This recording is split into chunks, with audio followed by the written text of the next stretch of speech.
Hi, and welcome to another video. Okay, so I talk about this on my channel, okay, and that is the number one the number one way for you to find out, like, if you're when you're dating a guy, if they're really for you, is by not sleeping with them.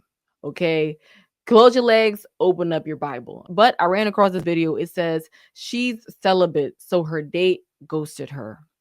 Okay, and this is something we have to talk about on this channel. We talk about difficult talks, tough conversations, things that people aren't really talking about, or things that aren't being said about certain topics from a truth biblical perspective. If that sounds like you, then stick around and let's talk. There's a lot that can be learned from situations like this, but let's go ahead and play the video. This is on another creator's platform, fair use. I'm going to go ahead and speed trying to up answer them to the the best of my ability video. and explain where I told a guy that I was waiting till marriage. It was our fifth date. We were trying to decide if we wanted to be exclusive or not, expectations and what that would look like. And we talked about my waiting for marriage for about an hour. And he had a lot of questions. And I was like trying to answer them to the best of my ability and explain where I'm coming from and why it's important to me. He was really nice about it, like just a gentleman, just wanting to understand. And I told him, I know that this is a lot to take in, and I want you to make the best decision for you. So please, take a couple of days. Don't think about my emotions. Just think about what you need in a relationship, and give me a call back in a couple of days. I'm waiting. I've been waiting for the phone call all day, and I'm like I know that'll be good either way. Like, this is just how it is. Like, if I'm gonna choose to like set myself apart in Christ, then this is what dating looks like. But it just feels kind of bad to be waiting for his phone call, like waiting to see, like, am I worth dating if I Just a few things that I noticed real quick. One, dating without a purpose is pointless. It leads to nothing. Two, this is something that should have been, put up from the rip. So that's why I said dating with a purpose, because it's just there's no point to start getting to like somebody and know somebody. And then three, a lot of y'all women are going to be your feelings going to be hurt. You're going to feel like you're not worth it. You're going to feel like you hit something. Like, you're going to feel, because a lot of the women out here, because I'm going to, and later on this video, there's another video that I want to show in correlation with this video. A lot of y'all women out here y'all think y'all are the ish, but really these guys want to sex. Like, like I work with a lot of, because the career path I was in, I was always surrounded by men, and the stuff that how they talk about women is just blows my mind, but it makes sense. I mean, women, we talk about, men in a certain type of way, whatever cases, but more from an emotional lovey-dovey aspect. At least back in my day, I'm a millennial, my day, right? Not saying that there weren't thoughts back then, but it's just like you that like they yo it's just interesting. But I'm gonna play a video. Like, you think it's a game. A lot of y'all will get your feelings hurt. A lot of y'all will get ghosted. A lot of y'all wouldn't have men, because there's so many women that don't value themselves that men can get that from, and that are just as attractive, if not more attractive than you. But let's go ahead and play the video. don't have sex. And I'm like, he hasn't called yet, and it's 8 p.m. And so I'm like, well, maybe he's not calling because he'll show up to my place with flowers and tell me that that's not what he was interested in me. And that's your error right there. I was with you, and then that's your having those expectations and fantasy. That's what's gonna break you. That's what's gonna break your heart. If you think that you should save yourself for the right one, that's on you, boo boo. And if he doesn't want that, it's more about him than you. It's not your word. It's him. That did not align with what he wants. But having, he's gonna show some flowers and. It might happen, and it's great if it happens, but if it doesn't, the deception is going to be grand. But yeah, tell me that that's not why he was interested in me, and that he wants to be in a relationship with me either way, and that I'm worth it. But is that unrealistic? I don't know. It is not. It's just that all it takes is one. You just have one husband, one guy, okay?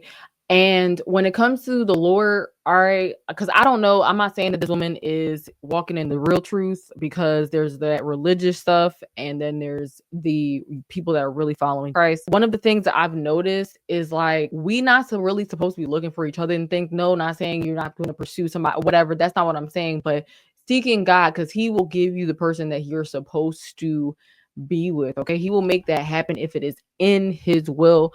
But it's like, to put so much, and I've learned this the hard way. Okay, I have learned this the hard way. Do not put all of your trust, all of your hopes and dreams and fantasy on this. They are just human. They're just a man.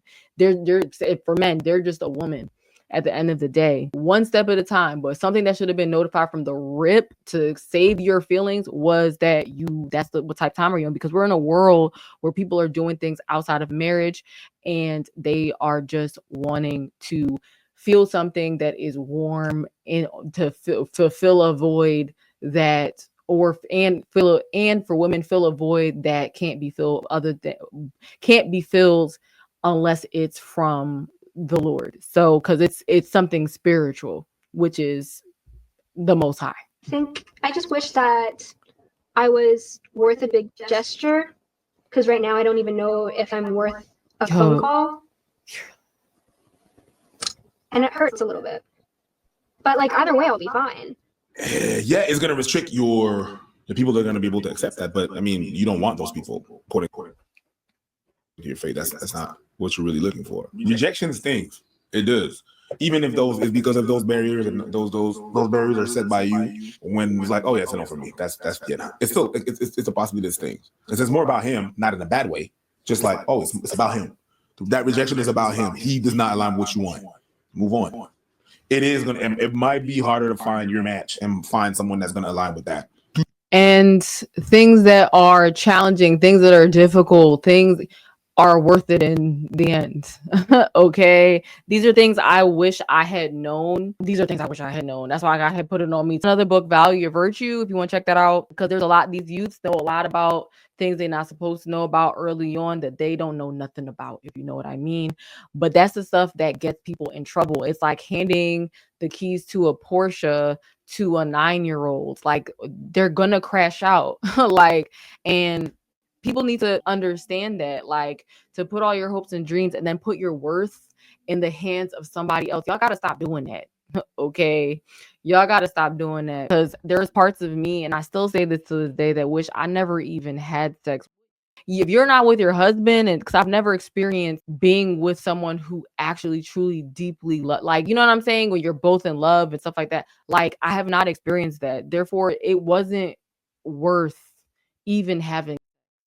It's just a straight fact. Like, you don't have to listen. Stop putting your worth in the hands of somebody else. Everybody keeps wanting validation. These women be wanting validation. A lot of these 304s, these bops, would be sick, because if they were on Instagram doing all this stuff, people in their DMs, and then they meet up and talk about something, I want to wait until marriage. Yeah, there are going to be those people that are going to simp as long as they can to get into or marry. There's people out there, there are men out there, I mean, that are literally will marry you just so they can sleep with you and then do whatever. Doesn't mean it's going to be a good relationship.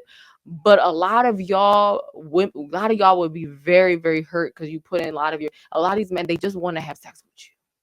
They just want to pass you around. So that's why I'm going to go on to the next video, go on to the next situation that I saw. If you're anywhere, and I haven't watched these videos. The last creators was Auburn Preach. Don't know them, not associated with them, but just reacting to content. This is another one from the Coffee Pod. It says, I was passed around, man after man. Superhead embarrasses herself on Piers Morgan. Okay, so I'm gonna go ahead and play the video. Thank you for having me. A lot of people are kind of aware of your history with Diddy, but for those who know nothing about it, how would you categorize your time with him? My time with Sean was honestly pleasant in the beginning. To my recollection, the first time we met, we spent the night together, but he was a consummate gentleman with. Listen, I had no idea we would be getting an interview of Pierce Morgan with Superhead, where they use that name probably not as people listening. Me in that evening, again, to my recollection. Just want to know something, and this is the example that they have a Black woman on some talking about her thoughtism, which, you know, I'm not casting stones. I'm just simply saying, look at who gets the public. This is what they want to put out there, so that youth could look at her and be like, oh, she's on this. She must be important. Sleeping with multiple. And every other time I saw him after that was in a group setting, so it was fine. The last time I saw him, however, things had taken a bit of a turn. It was after Confessions of a Video Vixen, my first book had been published, and he was seething when he saw me at Prince had a party at his house, and we were there, you know, of course, before Prince died, and he was scowling at me the whole night, and I found it amusing, but he was obviously very angry with me by that point in our relationship. Why was he so angry with you? Well, 4 months before Confessions was published in 2005, we got a call from Sean's attorney, my attorney did, and Sean's attorney wanted to see the book before the book came out. Confessions of a Video Vixen was an embargoed book, so no one could see it. No one would even get it until the publication date, which was June 5th of that year. And so my attorney told his attorney that he could not get the book and that they would have to wait until the book came out like everyone else. And if they saw a problem in the book, that they were free to reach back out to us, sue us, whatever they felt was necessary. We knew that wouldn't happen because HarperCollins is the publisher of that book, as you know, is a News Corp entity, and those attorneys made sure it was vetted to the fullest, so Sean could never sue, he could never raise any objection to it. And I think he always hated me after that because I left enough. I posed questions in that book that I think sent certain people down the direction that leads us to where we are now. Okay, so obviously, you know, she was a video vixen. If you guys have never seen the cover of the book, this is the cover of the actual book. As you've listened. Too much. Just explain that a little more. What were the questions you think that you're talking about? Well, honestly, I'm just now getting context on a lot of the questions that I had then after the trial. The trial gave me way more context. Well, just about, I think, his sexual proclivities and what we saw in hanging out with him, the kind of clubs he took us to, even conversations he and I had.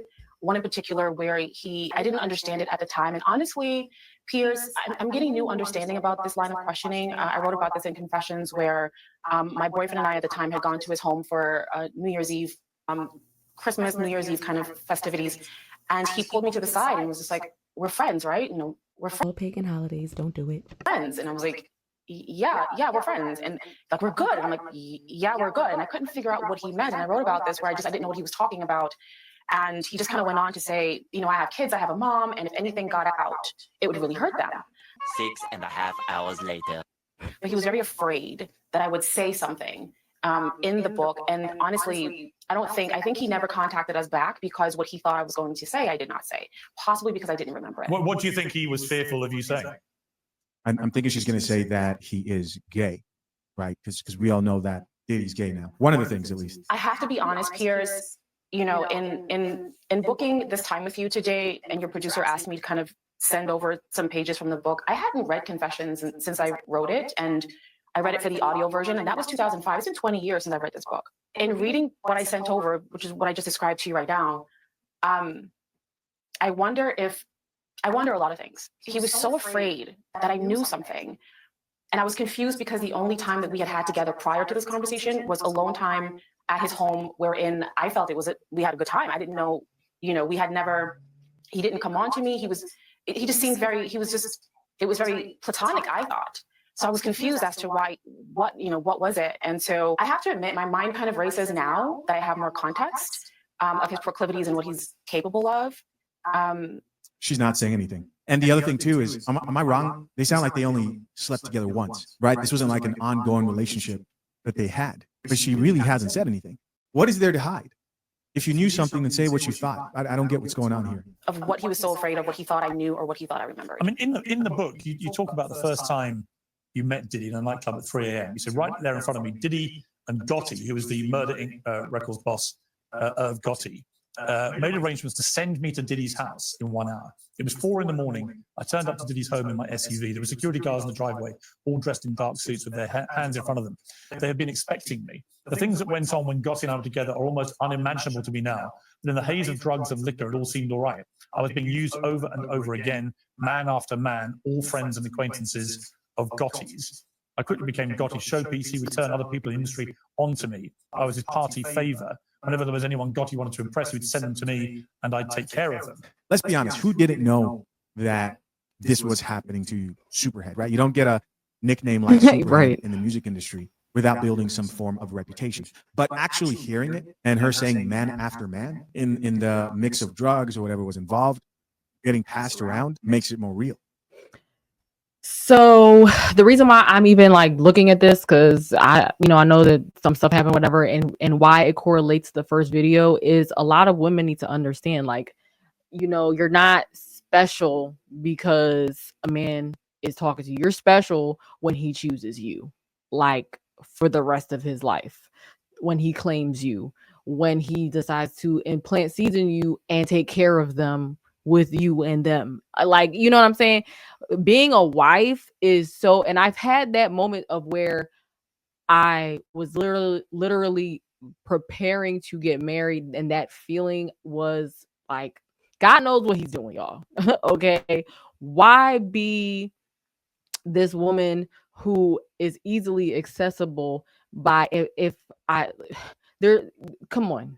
Why be the woman that's easily accessible that everyone can get access to you if they give you a few sweet words and maybe some money and some favors, or be an exclusive, a true exclusivity, true diamond, okay, a true better than diamond and rubies, the Proverbs 31 woman versus a 304 bop. Like, and I'm not trying to cast stones, but I'm literally just stating the facts of the situation. But I'm gonna play a little bit more of this just to see, because what she's not really getting at anything. She literally sat there, spewed some big words, and then didn't like get to the point. I mean, could it be that what Sean Combs was worried about was that he facilitated this very transactional? Girl, please don't hop on there. And they're making you the representation of Black women, okay? Because like, please. And this is what they was talking about. You would just sit there and act slow, and you wrote the book. Relationship that you had with Irv Gotti, is that part of this? I don't think that was it. And honestly, I think it was more insidious than that. The fear, the fright that he had during that conversation at his Miami home, back in whatever year that was, he seemed terrified that I had known something. And I just don't know what he thought I knew or remembered. You don't know. She doesn't know what she's talking about. The actual nature of how we met, and which is why, I said in various interviews before that I was gifted to him. It was because no one asked me if I wanted to go. No one asked me. They talked about me as if I wasn't there. I was property to cart around. Girl, I'm tired. Yo, this wasn't what this video was about, but I'm tired of these women, yo. You God, all right. So when God made us, right, he made us we gotta go way back. He made us with free will. All right. There's Adam, and then Eve was made out of Adam's rib, right? And they were able to move around. God told them what they're not supposed to do. God knows everything before it happens. Eve decided, you know what? Well, Satan came and slithered his way into the situation, twisted the words, lied, but she ultimately decided to bite the apple. Even if somebody did hold a gun to her head, that's the point within itself. If somebody holding a gun in your head, God forbid, if somebody hold a gun in your head or a gun in my head, God forbid, the reason why they're doing it is because you have the free will. You have free will, so they want you to do something, so they have to try to do something to rile you up to do it. Okay, nobody forced you to do anything. I didn't really talk about the Diddy trial, stuff like that. It's all a distraction as they pass these stupid bills and they do things behind the scene in the government, because at the end of the day, this thing is heading towards a cashless beast system. Do not take the mark, but that is do not take the mark, because that's what it's all leading up to. But there's a reason.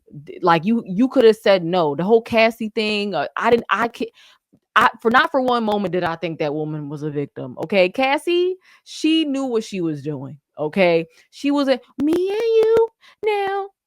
I can't sing, y'all. I can't sing. But I remember as a youth watching that and thinking, wow, like, you know what I'm saying? She's so beautiful. She's so pretty. Look at her. Like, you know what I'm saying? She was the it girl of those times. You know what she was doing. If you over here getting peed on and whatever else, you knew what you were getting into. You could say yes or no if you really wanted to. Okay. But that's just all allegedly. And I don't know, maybe there was some circumstance that happened. I don't know. But at the end of the day, it's just this stuff is wild. I'll play it a little bit long because I'm really like, is she saying anything in the interview?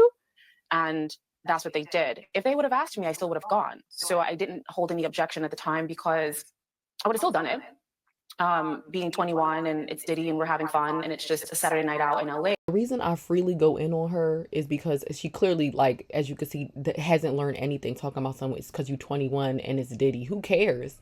That's why you're in this position right now. And she's definitely one who cries herself to sleep at night, I'm sure, and is tormented by the things that she's done in the past. Did you actually ever have any kind of sexual relationship at all then? Yeah. I'm sorry, what was that? Did you actually have any kind of sexual relationship with Diddy at all? No, Diddy and I did not know. Well, not to my knowledge. What? So, what do you mean by that? Not to my knowledge. I don't. Honestly, I'm questioning a lot of things right now. So essentially, she's saying that she doesn't remember if she was taken advantage of, and even though she would have done it freely with, I guess, consent, but that must be a very treacherous thing to think back on. And unfortunately, I can relate. That's why it brought me to this Bible verse and how those strong drinks and all of that will let you forget. But when you sober back up, it's going to be taunting terror that you deal for the rest of your life. Well, So not to my knowledge. I don't think anything right now. Just not to my knowledge, because honestly, that's a very strange response, though, to not remember whether you did or not. No, it's not. She obviously did a lot of drugs.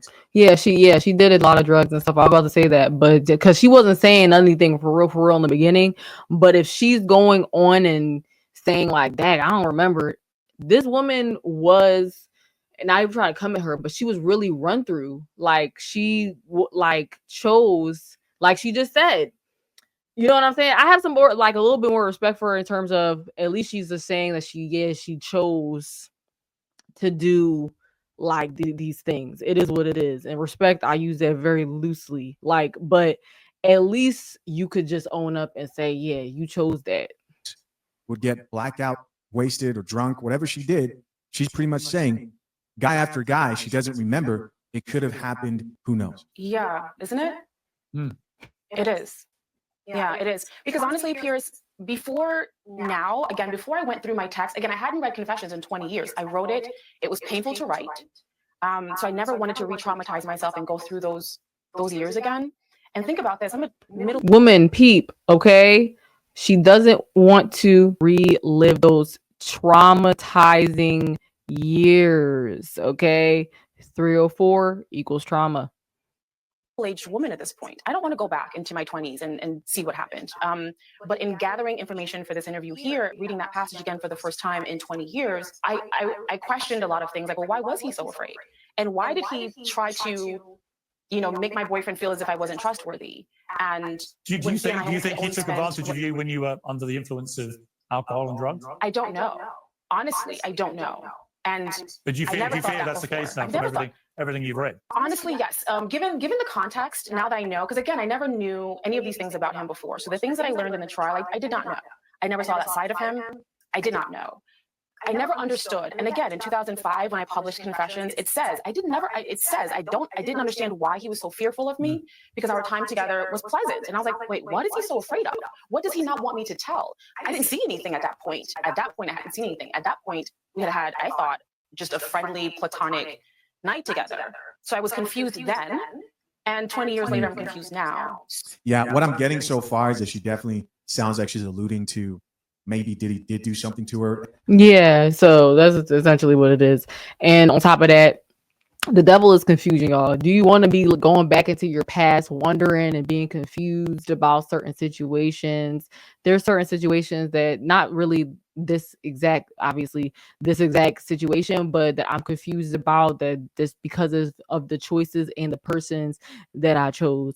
But I mean, to assume the person. If you being edified by this content, I also have a book out, Melanated and Expecting. If you are expecting, even if you're not melanated, because I mean, at the end of the day, Adam and Eve are the main targets, and then everybody else follow suit, come along, because they want you to be a single mom. They want you to be in those doctor's offices by yourself and go along with the Joneses when it comes to these implementations that they have for our youths. Okay, for the past decade, God has been showing me so many different red flags, and some of which I did not listen to, and I am dealing with those consequences till today. But it could have been worse. I'm very much still blessed and protected, and I put all of the things I wish I knew before having youth, before, during, and after having youth. So if you want to learn from my mistakes, avoid spending any prolonged time in the wilderness, then and you wilderness, and you want to show your support, you could go ahead and click the link in the description. In an industry where party. I'm just gonna speed past it because I'm not. Yeah. And so did Z's already taken.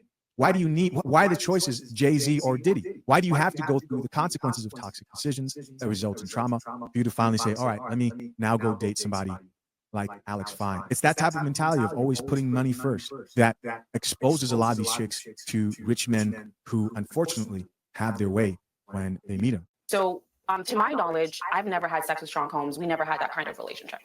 But you can't be sure. Who wants to live like this? Given what we know now, I can't be sure. And how does that make you feel? And that saddens me. Yeah, it saddens me, honestly. Yeah, because honestly, during this entire process, I've been shying away from publicity and just letting the trial unfold. I knew things from just being around and people talking, but I didn't know what was going to come out. There's a few things that I saw that without context were strange to me, but I didn't understand them until the trial. And so I've been quiet this whole time, and I disappeared off of social. I just disappeared for the past year waiting for this thing to unfold. Definitely the testimonies of Cassie and Jane and even some of the men. And then looking back at the text, I'm like, wait a minute. Okay, when he said, if anything got out, and I'm like, and I remember at the time being so confused, like anything, like what got out? Like nothing happened. We hung out. You were kind. At some point I went to sleep. I don't know when, but I woke up and then we had breakfast and you were kind and I left it. Nothing happened. I don't know, Pierce. It just. So she thinks that she might have been a victim of Diddy because of the trial and what she saw happen. And they've got her dressed like a victim here with the Bob style haircut and the necklace. And is that an engagement ring? That's nuts. I feel. And on that topic, I've heard that engagement rings are pagan and it could end up like putting people in hell, but I don't know this is fact, but just had to say that. I feel and just in the last 24 hours, I question what I thought I knew about my time with him. All right, guys, listen, of course, I'm curious to know what you guys think. Comment down below. I'm curious to see what these comments say. Top comment said, done brought Superhead out of retirement. Here's somebody else who says, sounds like Superhead knows a bunch of nothing. Right. What is going on? And she kept on bringing up her book Confessions. Like this was an marketing. Maybe get themselves from her book. Somebody else who says the lack of accountability. This one says she thinks she's making him look bad, but she's instead making women seem incredulous. Is that what they're trying to? Is outstanding. Here's some. Yeah, incredulous. Her conversation is weird and boring. Yes, she's a horrible representation of Black woman. And I don't like it is what it is. She just is. For her to go up there, and wear a suit, if you will, and then try to then don't really say much of anything. I don't know. It makes me wonder. Okay, what are you here for? I mean, it would have been better if she just said, yeah, I think something might have happened, but because of a conversation, and it's very of a telling conversation that we had, and but that's what happens when you live in a life filled with greed and lust just to get attention from men. So wow, this video got really long, but that's what I was essentially trying to get at, y'all, is be mindful. Okay, be mindful. Living this type of life is not it. Okay, living that type of life is not it. Living a 304 life. These people are celebrities and they got to these high statuses, but like she said, she's tormented. Okay, that's something that is not something to be, happy about. Okay, and she probably just wants some bread too, maybe. I don't know. But with all that being said, the most important thing is seek the Most High, create that relationship with our Father in heaven. He is here and he's giving us this grace period to be in this. He is giving us this grace period to be able to spend eternity serving him. Okay, that's what this is all about. At the end of the day, he deserves all of the praise. Okay, pick up your Bible. King James Version is the one that I recommend, has the truth in it. If you want to show support, I have my books of Melanated and Expecting, Value of Virtue as well. The title speaks for itself, because a lot of youth out here aren't understanding, like, you got to teach your daughters to value